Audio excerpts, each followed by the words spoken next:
Oi, pessoal, tudo bem? Hoje a gente está iniciando mais uma aula, tá? Tô tentando aqui ajeitar a câmera, marinheira de primeira viagem, né? Mas vamos lá. Ah, Hoje a gente inicia um novo conteúdo, tá? Sobre Brasil República, tá? Que é bem importante dentro desse contexto do conteúdo de terceiro ano.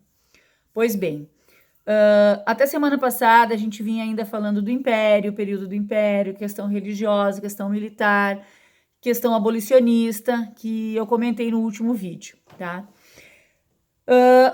Também comentei que os próprios militares que proclamaram a República, nem eles queriam que Dom Pedro II levasse esse governo até o final, mas eles não queriam uma continuidade da monarquia. E havia muitos projetos republicanos, né? Projetos que queriam participação popular, projetos que defendiam uma ditadura republicana, projetos que queriam mais uma autonomia dos estados. E, e dentro de uma ideologia positivista, né? Tanto que o lema da nossa bandeira do Brasil é ordem e progresso, ela é, se vocês estudam em sociologia, Augusto Comte, essa ideia de Comte é positivista, né? É, o ordem por princípio, né? O progresso por fim. E eles usam, né? Até a questão isso só por curiosidade, a questão da bandeira, a própria bandeira do Brasil, que tanto se aprendeu lá desde pequenos, o verde era as matas, o amarelo, o ouro. Na verdade, as cores permaneceram as mesmas cores da bandeira do Império. Mas não cabia mais dizer que a nossa bandeira trazia as cores da família imperial. Então se adotou né, esse ideário de que o verde é as matas, o amarelo, o ouro, enfim. Mas isso não tem assim uma grande relevância do ponto de vista histórico, né? Só a título de curiosidade. Pois bem, é importante saber que a República, pessoal, proclamada em 15 de novembro de 1889, né, ela é proclamada, mas a maioria da população nem fica sabendo, né? Inclusive tem uma obra chamada Os Bestializados, que, se não me falha a memória, eu já comentei com vocês, e ele fala, né, de que as pessoas assistiam aquilo bestializados, é essa expressão realmente, como bestas, né, que nem sabiam o que estava acontecendo. Mas nem os próprios militares, nem o próprio Marechal, eles tinham certeza de que essa república ia se manter, né? Porque uma coisa é proclamar, uh, dar por fim a monarquia, mas outra coisa é ela se manter, né? Então os militares iniciam esse governo com o Marechal Deodoro, né? O vice Floriano Peixoto, que vai ser o segundo presidente, por de 1889 a 1894, esses primeiros 5 anos, o nosso país foi governado sim por militares. Dentro dessa primeira república, né, a gente chama República Velha, Primeira República. Dentro dessa primeira república, né, porque é contraditório, como é velha, República Velha, se é a primeira república, se é uma república nova, né? Mas dentro dessa primeira república, os primeiros 5 anos de governo foram dos militares, né? E de certa forma eles tomaram o poder, eles deram.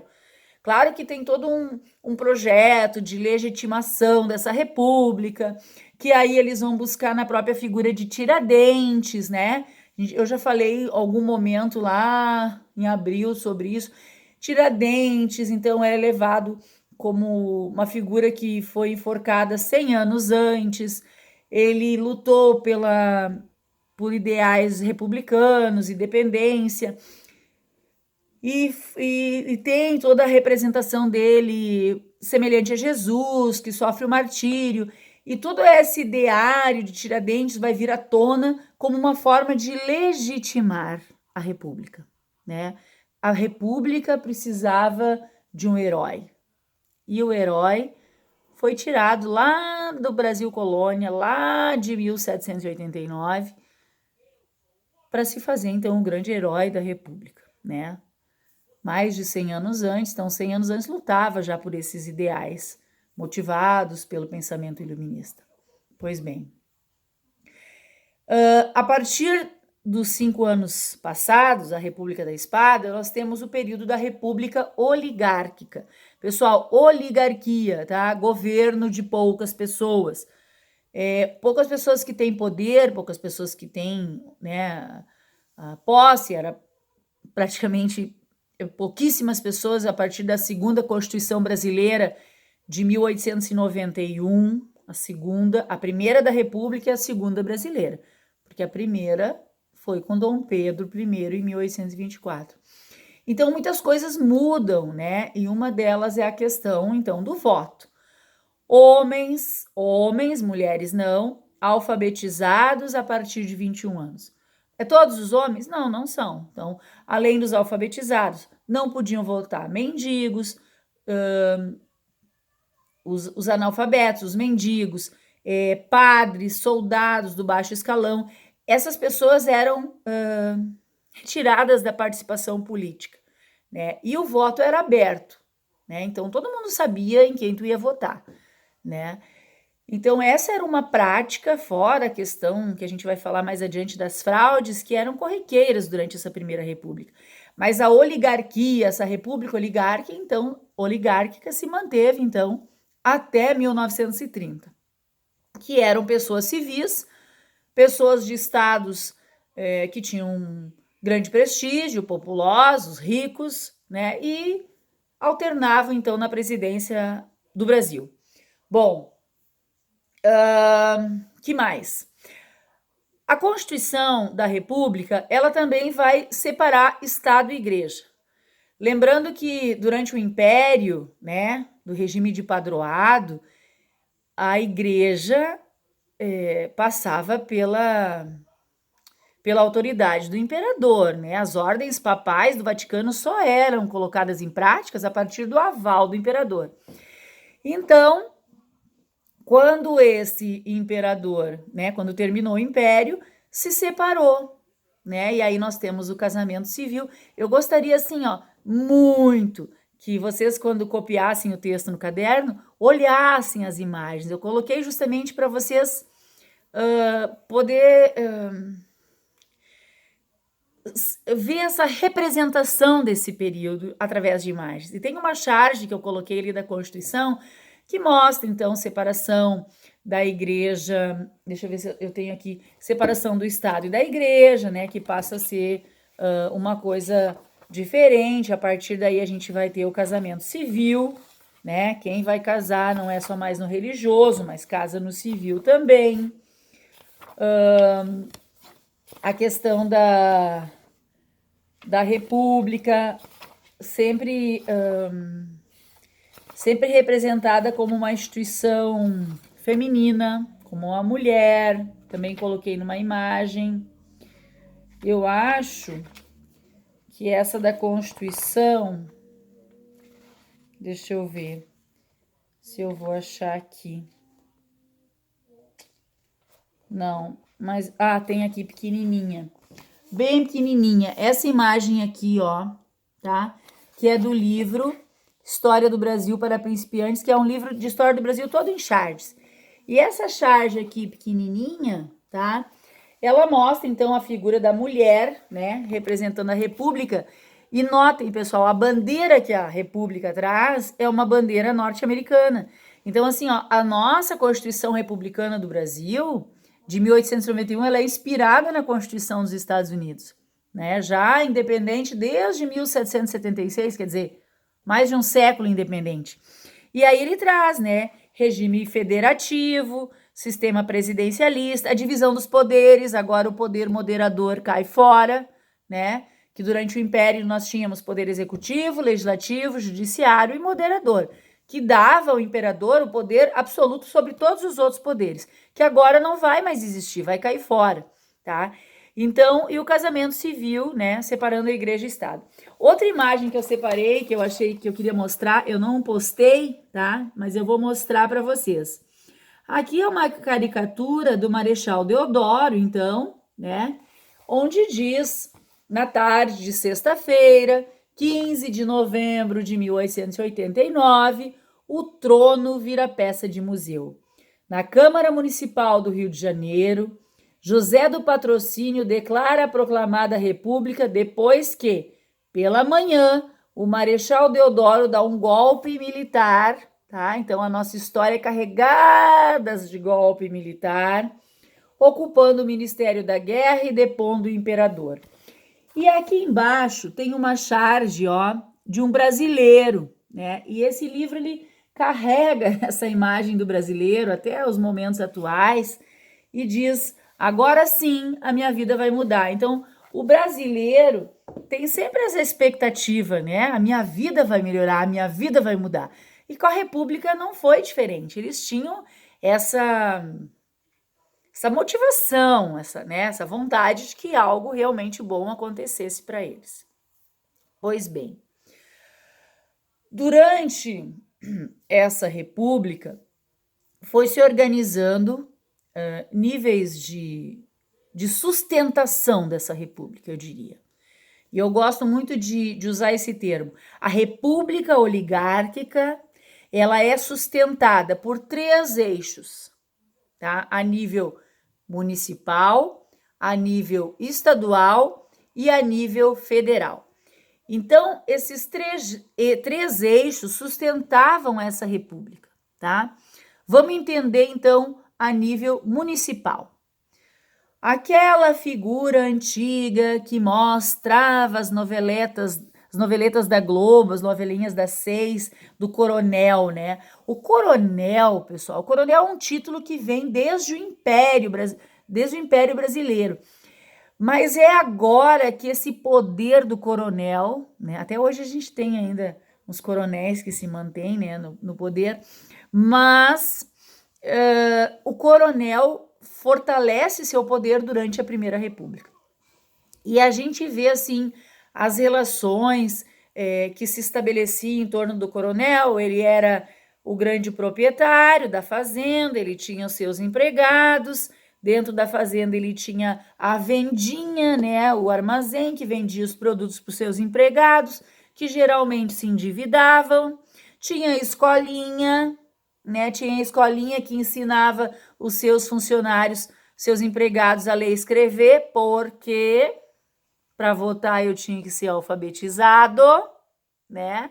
Tinha que ser alfabetizado, então ensinava a ler e escrever. Então, era o coronel que exercia poderes na cidade. Era o coronel que mandava nas leis, era o coronel que mandava, se não era ele o prefeito, era o candidato do que o coronel apoiava. Então, se estabeleceu um que a gente chama de mandonismo local. E ali, pessoal, é nesse momento que começa o famoso toma lá da cá, né? Quer dizer, eu te dou alguma coisa, em troca tu faz um favor para mim. Então, esse toma lá da cá, que permanece ao longo da história da política brasileira até os dias atuais, ele já acontecia nesse momento da Primeira República, infelizmente, né? Então, esse coronel, muitas vezes, né, facilmente ele era compadre de outro coronel, então essas relações de compadrio se estabeleciam, mas a cidade, ela era mandada pelo coronel. E esse coronel estabelecia o que a gente chama de voto de cabresto, né? Se vocês não sabem o que é cabresto, gente, perguntem os pais de vocês, tá? Eu não vou dizer, mas vocês perguntem o que é cabresto. E esse voto de cabresto, ele tinha né, ele representava aquela população, aqueles trabalhadores sujeitos ao poder do coronel, eles tinham que votar em quem o coronel quisesse. O voto durante a Primeira República, ele era aberto, ele não era secreto. E outra coisa, eles aconteciam dentro da igreja, as eleições. Mas as eleições durante a Primeira República, pessoal, a fraude era a norma.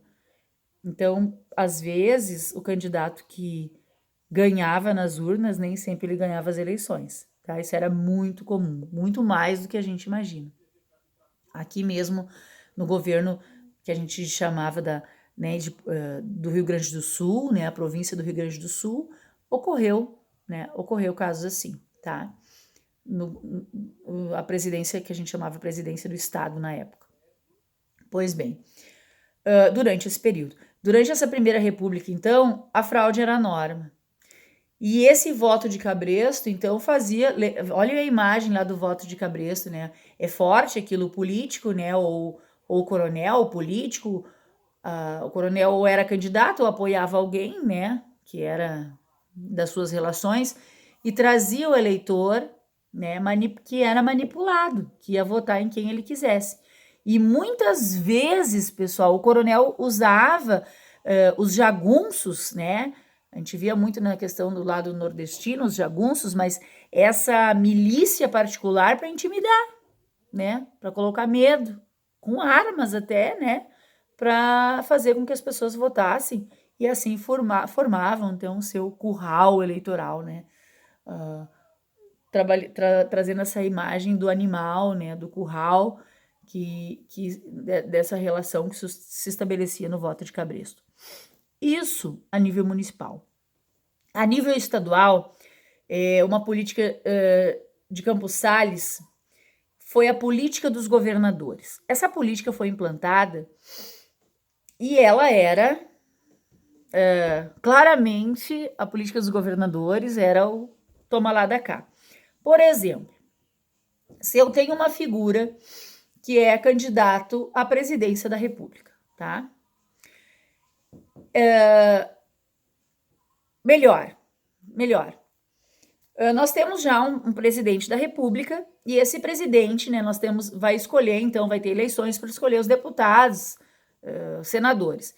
E esse presidente vai se direcionar ao estado, a cada estado, onde tem, né, os seus manda-chuvas locais, os seus políticos sustentados pelo poder do coronel, pela influência do coronel, e vai dizer, os meus candidatos são fulano, fulano e fulano. Eu quero que vocês me ajudem a elegê-los para mim, presidente, ter a maioria no parlamento, no Congresso. Em troca, né, isso não sai de graça, toma lá da cá. Em troca, vocês do Estado me ajudam a colocar os meus,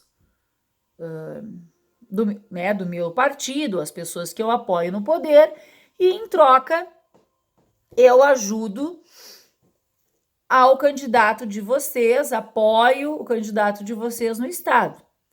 Mesmo que não seja o candidato de vocês que ganha as eleições, ele vai ganhar, né? Porque a fraude era quase que regra. Então, essa política se estabelecia dessas relações de troca de favores entre Estado e governo federal. E, por fim, o que sustentava também esse poder oligárquico, né, era a política café com leite, tá? Coloquei imagens da política, coloquei ali do café com leite, coloquei imagens da gangorra, que representa uma alternância de poder. O que ocorria? São Paulo e Minas Gerais, que eram os estados ricos e populosos, os mais ricos e populosos do período, eles, esse grupo menor, essa oligarquia saía desses dois estados principalmente. Então, eles tinham combinado, bom, ora, o meu candidato de São Paulo vai ser presidente da República, vamos apoiá-lo. Outra eleição, é um candidato mineiro, né? Depois, outro paulista, e assim sucessivamente. Não é que tiveram só paulistas e mineiros, mas todo o período da Primeira República e da República Oligárquica, após ali os 5 anos dos militares, ela se caracteriza pela predominância de governantes de Minas e São Paulo. Então, essa política é denominada café com leite, porque São Paulo era um grande produtor de café, Minas, né, produzia... tinha pecuária, criação de gado leiteiro, né? Hoje ainda se fala do famoso queijo de Minas. Então, nós temos a predominância, e tem uma imagem ali que eu acho bem significativa, que vários estados, então, tentando escalar a cadeira da presidência do Brasil, querem tomar o poder, né? Mas quem está lá de um lado é o paulista, de outro lado o mineiro. Tanto, pessoal, isso a gente não vai trabalhar hoje, na aula de hoje, mas assim, quando os paulistas querem passar os mineiros para trás, que nós tínhamos o último presidente da República Velha era o Washington Luiz, e eles, os paulistas, então, saindo o Washington Luiz, deveria ser um presidente e apoiar um presidente mineiro. Só que os paulistas resolveram apoiar de novo um candidato do seu estado, que era Júlio Prestes, tá? Júlio Prestes. E Minas ficou, então, né? Não queria perder o poder. E vai se juntar com Paraíba, que vai trazer o vice, João Pessoa. E aqui no Rio Grande do Sul, nós temos um candidato, então, à presidência da República, Getúlio Vargas. Então, Getúlio Vargas, aqui do Rio Grande do Sul, João Pessoa da Paraíba, se candidata e os mineiros apoiam, então, essa candidatura, uma vez que os paulistas lhes passaram para trás. Ocorre, pessoal, que o Vargas perde as eleições. Ele não ganha as eleições, tá? É Júlio Prestes que vence. Mas havia muitas questões aí, o João Pessoa, o vice do Vargas, foi assassinado. Se fala muito que foi por razões pessoais que aconteceu esse assassinato, mas aí a culpa também, a desconfiança se recaiu também sobre os paulistas, e Vargas, com o apoio de parte da ala dos militares, vai dar um golpe, né? O que significa esse golpe? É tomar o poder, tá? Tomar o poder de alguém. Então, Vargas, claro que sozinho ele não conseguiria, mas ele teve apoio de alguns estados, teve apoio de alguns partidos políticos, teve apoio de ala dos militares, e ele, então, antes mesmo de Júlio Prestes assumir, ele dá um golpe de estado e toma o poder, né? Então, Vargas vai governar o Brasil, vai tomar o poder através de um golpe de estado. Mas isso... E permanece 15 anos no poder a era Vargas, até 1945. Mas isso vai ser na sequência, tá? Eu fico feliz que vocês tenham ouvido até aqui. Pois bem, que mais que é importante falar? A questão, pessoal, final do século XIX, nós temos aí, né, e a entrada do século XX, o café como, né, grande produto de exportação brasileira. Não é que as outras, a cana-de-açúcar, por exemplo, o algodão desaparece. Não, menor quantidade. O que move a economia é o café, né? Nós já temos aí a libertação dos escravos, já ocorreu em 1888, né? Lembrando, libertos sem casa, libertos sem indenização, libertos sem trabalho, né? Então, foi uma condição muito, né, que a gente tem uma dívida histórica longa aí com os descendentes de escravos africanos. Outra questão que nós estávamos recebendo imigrantes, então, que trabalhavam nessas lavouras. Com o decorrer do século XX, né, nós temos já no segundo reinado o Barão de Mauá, que vocês devem ter dado uma lida no último conteúdo. O Barão de Mauá traz as ferrovias, né? Até Taquara, pessoal, Taquara chega a ferrovia, desculpa, rodovia não, ferrovia do trem. Ferrovia em 1903, né? Chega em Taquara, então veja, o início já era Brasil República, era no início do século XX.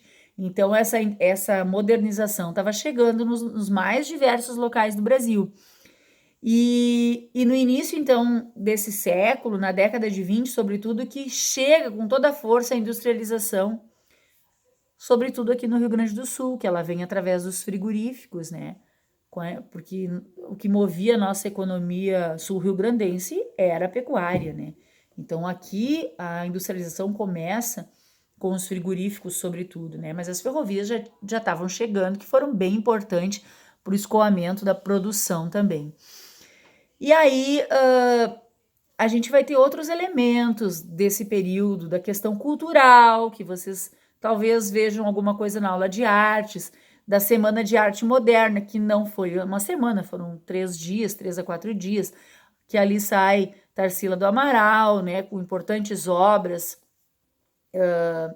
e outros artistas, não só no mundo da pintura, mas também da literatura, né? Então vocês vão ver isso na literatura, nas artes, e do ponto de vista histórico, esse encontro de artistas, né, tinha um propósito, isso em 1922, criar uma arte nossa, brasileira, e não só aquela coisa trazida de fora, com estilo europeu, mas não criar algo nosso, né? Então, essa semana de arte moderna também foi importante dentro desse contexto.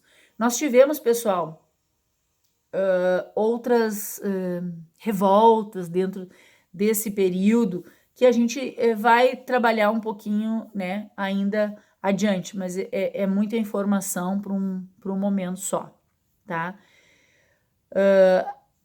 Quando a gente iniciar a Era Vargas, eu quero aprofundar um pouco ainda dessa crise, né? Porque do ponto de vista mundial, macro, que a gente ainda vai estudar, enquanto a República Velha se acontecia aqui no Brasil, com os coronéis, com força, oligarquia, lá na Europa nós passávamos para a Primeira Guerra Mundial, 1914, 1918, 1917, a Revolução Socialista na Rússia, que a gente vai estudar, que se transforma na União Soviética, a crise de 1929 nos Estados Unidos, que a gente também vai estudar, como essa crise norte-americana afeta o mundo inteiro, inclusive o Brasil. Barões do café vão à falência. Pessoas que perderam tudo, bancos, milhares faliram no mundo inteiro, e no Brasil não foi diferente. Então, todo esse contexto fora daqui também influencia o nosso país, né? A crise de 29, como vai acabar com a crise da República Oligárquica, né? E também vai ser um dos fatores que vai enfraquecer, né, o poder desses coronéis, desses barões do café, né, e facilitar também a tomada de poder por Vargas.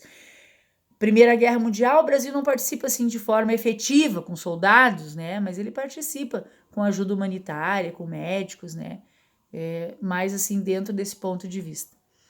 Então, copiem o conteúdo no caderno, tá? Me mandem foto do conteúdo no caderno. E eu gostaria muito, pessoal, que nos comentários particulares de cada um, eu não quero que vocês façam um resumo, mas eu gostaria que realmente vocês me dissessem, ó, professora, eu entendi um pouco, foi boa a explicação, né? A professora está falando muito rápido, é interessante que se faça assim, ou que talvez se faça diferente, né? O Ariston me deu uma dica no último vídeo, né? Que era para gravar no sentido horizontal. E eu achei ótimo a dica dele, porque para mim era a mesma coisa, né? Fizesse assim ou na vertical. Mas eu segui o conselho dele, então acho que isso é positivo. É um momento assim que a gente vai usar essa plataforma até o final do ano, que quando a gente voltar, a gente não vai voltar todos, a gente vai voltar em sistema de rodízio e a plataforma vai continuar. E me angustia vendo assim colegas que estão deixando acumular, que não estão fazendo, né? Não dá, não dá, né? É a velha história. Se correr, o bicho pega, se ficar, o bicho come. Então, assim, ó, pessoal, tem que fazer. Tem que fazer, né? Assim, uma das coisas, eu não sei se vai acontecer aqui, tá? Eu vi que no estado de São Paulo, eles vão dar. São Paulo, tá? Não tô dizendo que vai acontecer no nosso estado, mas São Paulo, eles vão estabelecer um quarto ano do ensino médio opcional. Quem quiser, faz esse ano a mais. São Paulo, de novo, não é aqui. Aqui a gente não sabe, tá? Mas realidade é essa. Vamos ter que levar isso até o final, tá? Eu estou à disposição, espero que estejam bem, tá? Quem não fez as atividades, por gentileza, deem uma cutucada nos colegas de vocês, que vocês sabem que não estão fazendo. Acho que é importante. Então, me mandem foto do conteúdo copiado no caderno e me façam um comentário, tá? No comentário particular. E não esqueçam de marcar entregue atividade, porque senão eu não recebo, tá? Entregue, concluída, porque senão fica ali pendente, depois passou a data, entra entregue com atraso, tá? Um grande abraço. Acho que agora já deve ser meia-noite. Já deve ser 1º de julho, tá? Um bom mês de julho, então, a todos vocês. Espero que estejam bem.